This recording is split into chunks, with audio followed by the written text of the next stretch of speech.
a very big win for the New York Rangers as they defeat the Dallas Stars by a score of 7-4 at Dallas.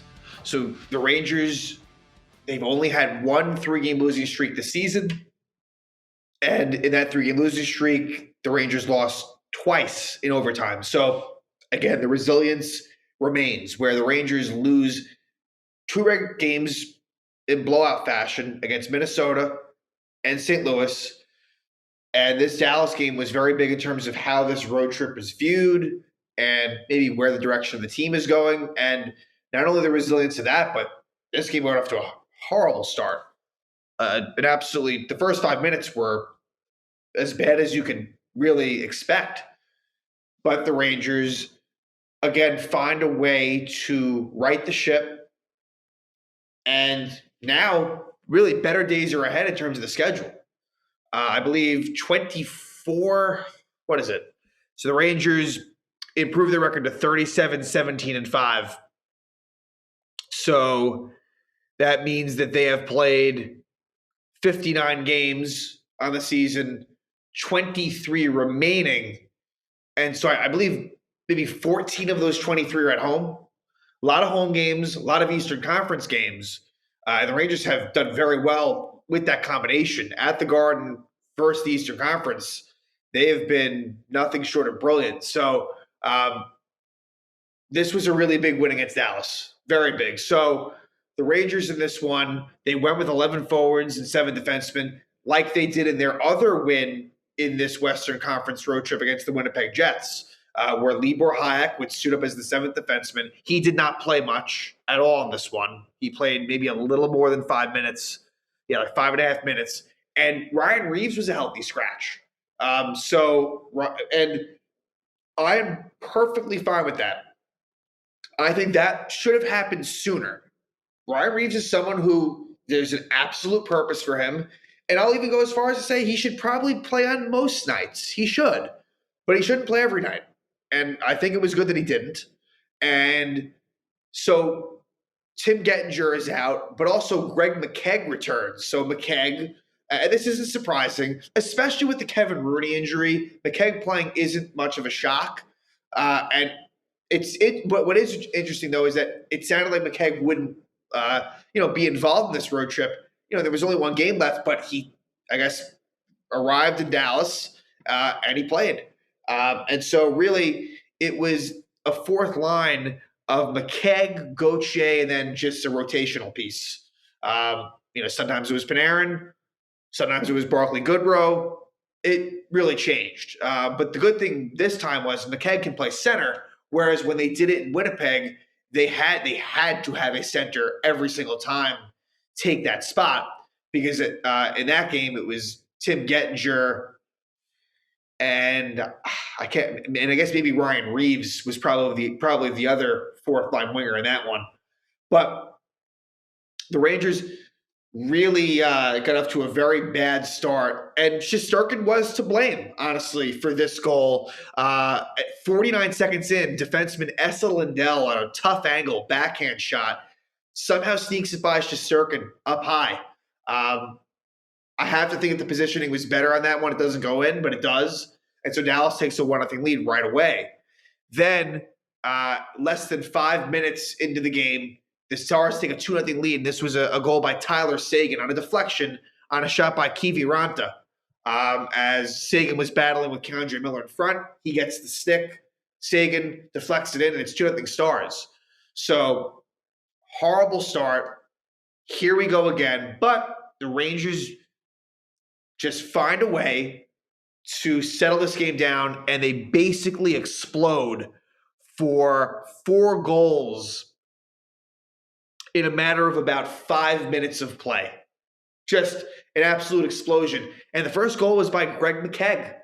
McKegg's second goal of the season on a shot by K'Andre Miller. K'Andre Miller has been one of the best Ranger defensemen for a while now. And look, he makes mistakes. There's no doubt about that. In fact, the Seguin goal, he was a lot to blame for that goal. To be honest, it was a turnover by Miller that kind of led to that goal. But Miller takes the shot, and it was another assist by Julien Gauthier. as in the other assist. Gauthier does a good job of kind of keeping the puck, good battle on the boards, and gets it over to Miller, and it goes off McKagan in. So a goal from someone you wouldn't expect. That makes it 2-1. Then Johnny Brodzinski draws a power play for the Rangers. And the Rangers power play does what they do. An absolute laser slap shot one-time goal by Mika Zibanejad. His 23rd goal of the season, an assist by Strome, and an assist by Panarin. Keep that name in mind. Panarin, that is. But a great goal by Zibanejad. And that ties it up at 2. But it wouldn't stop there. It's a goal for Adam Fox. Adam Fox, 8th goal of the season, on a shot by Jacob Trouba. You don't normally see Fox and Trouba on at the same time. I'm not sure how it happened, but it does. Fox with a deflection goal from Trouba and Panarin. So make that 2 points for Artemi Panarin. Then, about 30 seconds later, it's a goal for Panarin. Panarin's 16th goal of the season, assist to Keandre Miller again, and Dryden Hunt. So Jake Ottinger, that Panarin goal, that's not a great goal by Ottinger, and we'll talk more about him in this one, but he was not great, the Dallas Stars goaltender. But the Rangers take a 4-2 lead into the second period. And so what looked really bad was just an amazing, great turnaround. The Rangers, in fact, get an early power play. Lafreniere is tripped up, but the Rangers don't score on that power play.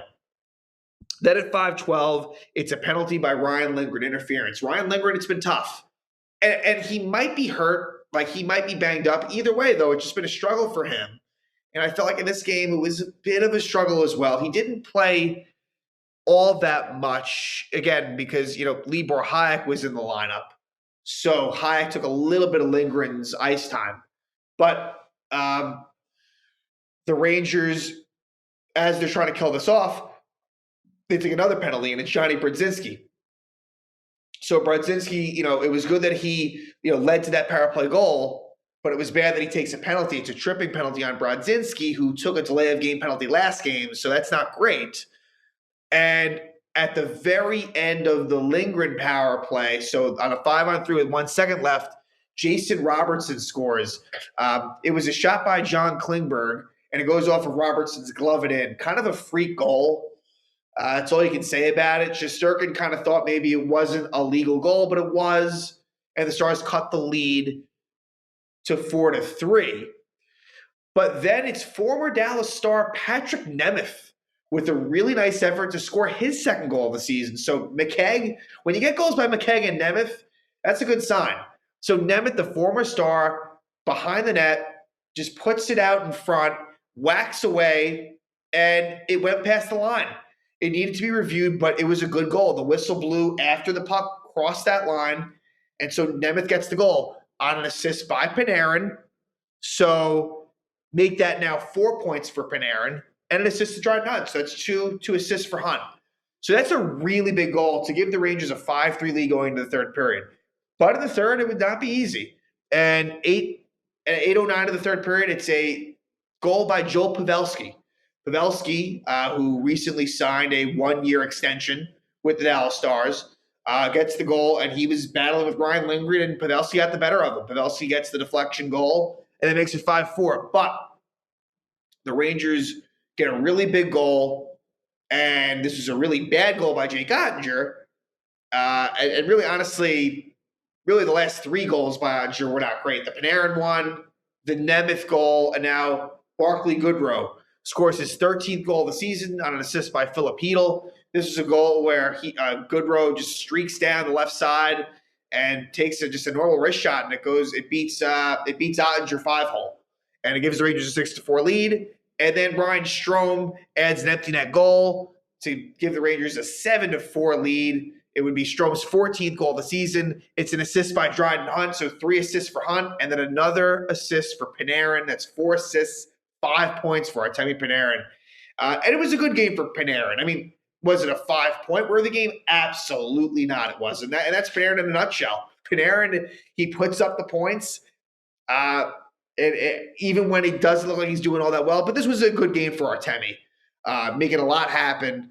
And the Rangers score 7 goals. They win at 7-4. There was one moment where Shesterkin tried to go for that empty net goal, up 6-4, and it almost ended up in the Rangers' net. He kind of fanned on it. So we'll see if Igor maybe is a little more strategic with that, but just a really big win for the Rangers. Gerard Gallant was not happy, and the Rangers stepped up. They really did. They deserved to win this game. Adversity, the Rangers, have been facing that, and they've been able to deliver. So the Rangers now head home. They are tied with the Pittsburgh Penguins, and the Penguins have a really big game against the Carolina Hurricanes tomorrow. So we'll see how that goes. But hopefully, if you're a Ranger fan, you got to root for Carolina. Rangers are not going to catch the Hurricanes. So it's really the Rangers. The goal is to finish in second place in the Metro and get that home ice advantage in that first round. And the Rangers, they will take on the Anaheim Ducks when they head home. And after that, the Rangers do not have many games against Western Conference teams after that. I know they play the Winnipeg Jets in a home game at some point, but beyond that, there isn't a whole lot that's coming to mind. This is a near exclusive Eastern Conference schedule, which is good. These are going to be a lot of the teams that the Rangers are going to be seeing, come playoff time. But a couple of home games, Ducks and the Islanders. And the Islanders have been playing some better hockey lately, so that'll be an interesting game for sure.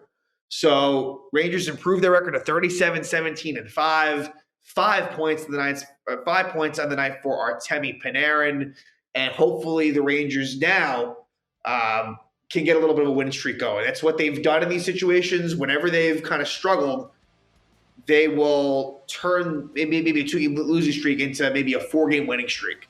So I'm not saying it's going to happen here, but we'll see what happens as the Rangers return home to a place that has really been very kind to them at Madison Square Garden.